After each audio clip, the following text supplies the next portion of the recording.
This debate. मैं थोड़े संक्षेप में कुछ मुद्दे उठाना चाहता हूं, कोई विवादित बात नहीं करूंगा। समझ लीजिए कि मेरे पास कुछ संपत्ति है, मेरी प्रॉपर्टी है। मैं हिंदू हूं या मुसलमान हूं या ईसाई हूं या सिख हूं, मैं उसको चैरिटी में देना चाहता हूं, तो कौन उसको रोक सकता है? कोई नहीं रोक सकता। और इतिहास में जो ये बात आपके सामने रखना चाहता हूं कि there was a right of non Muslims also to make a वक्फ। और 1954 में और 1995 में जो प्रावधान लाया गया, उसमें यह लिखा गया कि केवल मुसलमानों को वक्फ बना सकते हैं, कोई और नहीं बना सकता, प्रॉपर्टी नहीं दे सकता। और 2013 में जो संशोधन लाया गया, ये जो रोक थी वे खत्म हो गई। अब ये जो 2024 का अभी कानून बना है, उसमें वापस ये कहा गया कि केवल मुसलमान ही वक्फ दे सकते हैं। वो तो अलग बात है, मैं केवल छोटी सी बात रखना चाहता हूं।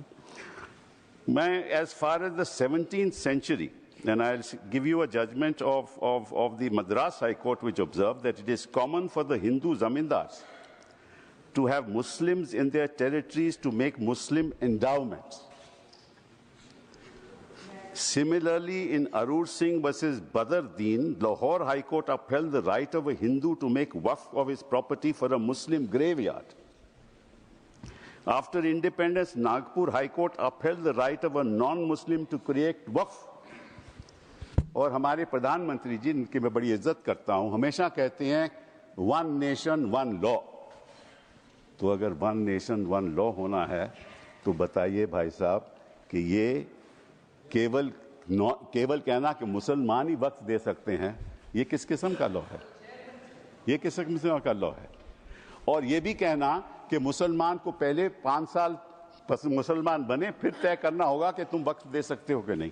अरे भाई, प्रॉपर्टी मेरी, मालकियत मेरी, चैरिटी में मैं देना चाहता हूं, आप कौन होते हो कहने को नहीं दे सकते? ये कौन सा कानून है? ये छोटी सी बात है, ये कौन सा कानून है? मैं हिंदू हूं, हिंदू होकर भी मैं दे सकता हूं। ये तो मेरी मर्जी है ना, प्रॉपर्टी तो मेरी है, आपका तो कोई हक नहीं। तो पहली बात तो ये कि ये आपने प्रावधान रखा क्यों? अगर आप one law one nation one law की बात करते हो कि सारे धर्मों पे लागू करो, कोई भी दे सकता है। पहली बात है।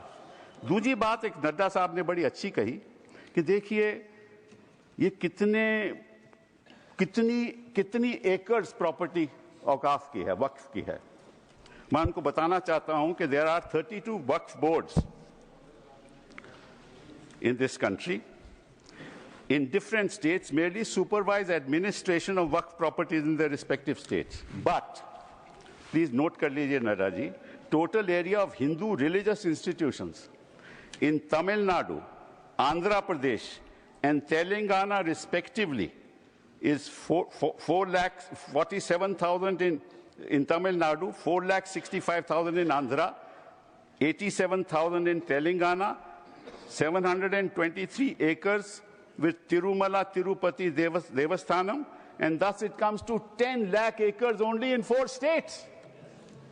And आप कहते हैं कि देखिए औकाफ में 8 लाख एकड़ है। अरे भैया, आपके हिंदू टेम्पल्स में भी इतनी संपत्ति है, वहां आप क्या कर रहे हो? वहां आप क्या कर रहे हो? बाकी स्टेट्स में देखो ना। अच्छा, और ये नहीं कि हर धर्म में सुधार नहीं होना चाहिए, सुधार होना चाहिए, मैं आपके साथ सहमत हूं। हिंदू धर्म में भी सुधार लाना चाहिए, लाना चाहिए ना, हिंदू धर्म भी सुधार लाना चाहिए। अंडर हिंदू धर्म, एक मिनट, हिंदू धर्म, मैंने आज तक किसी को टोका नहीं, मैं केवल छोटी सी बात रख रहा हूं आपके सामने। हिंदू धर्म में भी सुधार होना चाहिए। अब हिंदू धर्म के अंतर्गत अगर कोई सेल्फ एक्वायर्ड प्रॉपर्टी हो तो वह अपने बेटों को दे सकता है, बेटी को नहीं दे सकता। कहता है मैं नहीं दूंगा अपनी बेटी को। इस्लाम में भी है कि भाई को ज्यादा मिलेगा और बेटी को कम मिलेगा, इस्लाम में भी यह है। वहां वक्त से द्वारा सुधार हो सकता है, यहां कोई सुधार नहीं हो सकता। तो आप अगर महिलाओं की बात करते हो तो एक कानून लाओ कि हिंदू लॉ में कोई अपनी सेल्फ एक्वायर्ड प्रॉपर्टी केवल बेटों को नहीं दे सकता, वहां महिलाओं का हक होना चाहिए।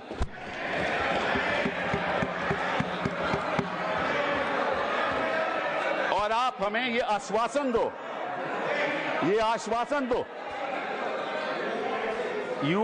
you make a commitment in this house that you will bring a law which will protect the right of daughters when they want to give away their self-acquired property.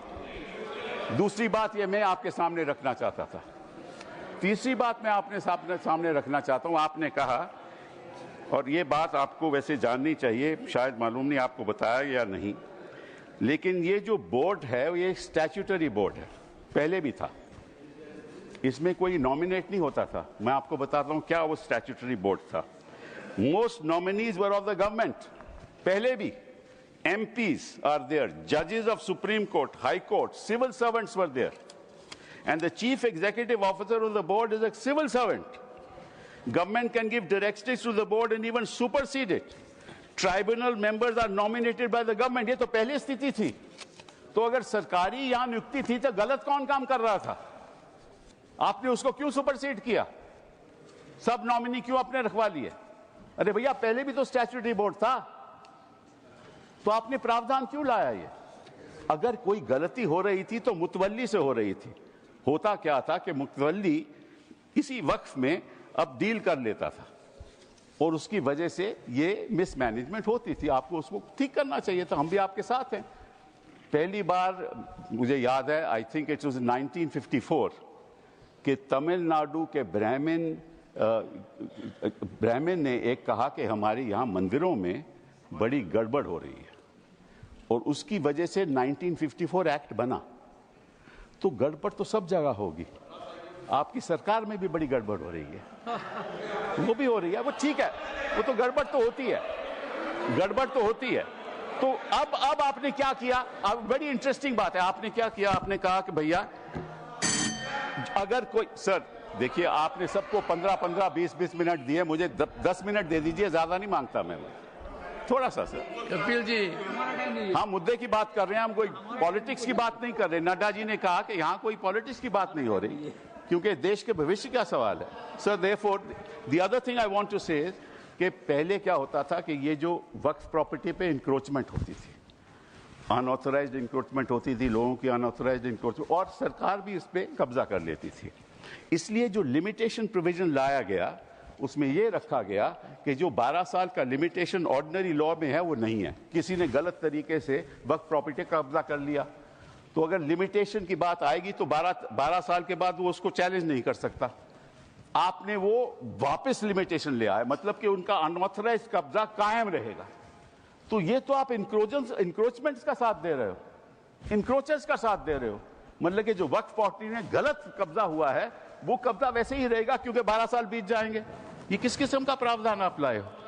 आप प्रोटेक्ट कर रहे हो वक्फ प्रॉपर्टी को कि encroachments को protect कर रहे हो?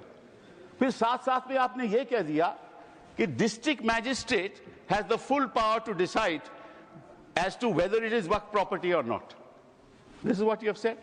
Now what inquiry will the district magistrate have in that case? He will decide on his own, and his decision is final. You were talking about Article 21 of the Constitution and said कि ये जो वक्फ जो council है, इनका decision कैसे final हो सकता है, वक्फ बोर्ड का डिसीजन कैसे फाइनल हो सकता है? ये तो चैलेंज ही नहीं हो सकता in a civil court. Which decision of the district magistrate will you challenge in a civil court? You have said in this law that the decision of the district magistrate is final. And when he decides that this property is not waqf property, that cannot be challenged till he gives a final decision. So you can't deal with that property. You give finality to it. और वो जो आपने रखी है बात कि ये जो इंडाउमेंट्स हैं, ये जो वक्फ है, इसकी जो ट्राइब्यूनल की डिसीजन है, ये फाइनल रहता है। ये आपने कहा ना। नो, अगर वो वक्फ ट्राइब्यूनल का डिसीजन फाइनल रहता है तो सिविल कोर्ट को तो कोई हक नहीं उसको चैलेंज करने के लिए। यही बात हिंदू इंडाउमेंट्स एक्ट में है। हिंदू इंडोमेंट एक्ट में जो उनका मैनेजमेंट है उसका डिसीजन फाइनल है। थैंक यू कपिल तो जी। अगर हिंदू इंडोमेंट्स का डिसीजन फाइनल है वो तो आपको कोई आपत्ति नहीं, यहां ट्राइब्यूनल का डिसीजन फाइनल है तो आपको आपत्ति है। Thank you Kapil ji. ये है sir, thank you sir. Sir last one, Shri 1 second sir, last 10 minutes sir, last sir, okay last sir, the only, देखिए ऐसा है 2014 के बाद आपके पास टाइम बचा ही नहीं है संजय जी।